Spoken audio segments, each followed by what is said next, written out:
వాళ్ళు అక్కడ ఆ కాన్సెప్ట్ లెక్కలు ఉంటాయి. స్వయంగా ఇంకోటి ఏంటి, కాపుల్లో ఇంకొక లీడర్ బలంగా తెలుగుదేశంలో తయారవడానికి వాళ్ళే ఒప్పుకోరు, టీడీపీ నాయకులు ఒప్పుకోరు పెద్దలు.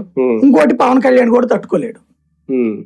పవన్ కళ్యాణ్ ఫీలింగ్ కోసం ఇంకొక కాపుని ఎదగనీరేళ్ళు వాళ్ళతో కలిసి ఉన్నంత వరకు కూడా. బాగుండవు మాకు అది మండుతోంది. ఇప్పుడు రేపో మాపో మంత్రివర్గ విస్తరణ జరగబోతోంది. అది ఏది విస్తరణ అంటే లోకేష్ సీఎం అయితే మంత్రివర్గ పునర్వ్యవస్థీకరణ. ఆ పునర్వ్యవస్థీకరణ జరిగినప్పుడు గుర్తుంచుకోవాలి, పాజిటివ్ గా ఉంటే బాబు గారికి వెళ్ళి కాళ్ళకి దండం పెడితే ఆయన గుర్తుంచుకోడు, విమర్శించిన గుర్తు పెట్టుకుంటాడు ఆయన. వాటితో మళ్ళీ విమర్శ రానియకుండా ఉండడానికి ఎలాగా సవరదీయాలో చూస్తాడు ఆయన. అందుకని ఈయన ఇట్లా మాట్లాడినట్టు కనబడింది నాకైతే.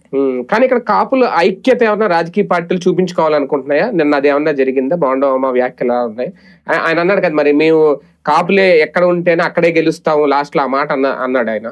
ఆ పదం వాడేటటువంటిది పార్టీకి అలర్ట్ చేయడం, నన్ను వదిలేస్తే జాగ్రత్త అని. కాపు వీళ్ళు ఎవరు సపోర్ట్ చేస్తే ఆ పార్టీ గెలుస్తుంది అని చెప్తున్నాడు. అదే మనమే చెప్తున్నాం కదా. అది ఇప్పుడు కూడా వీళ్ళు స్థిరమైనటువంటి ఓట్ బ్యాంక్ కాదు, ఇది ఒక ఫ్లోటింగ్ బ్యాంక్.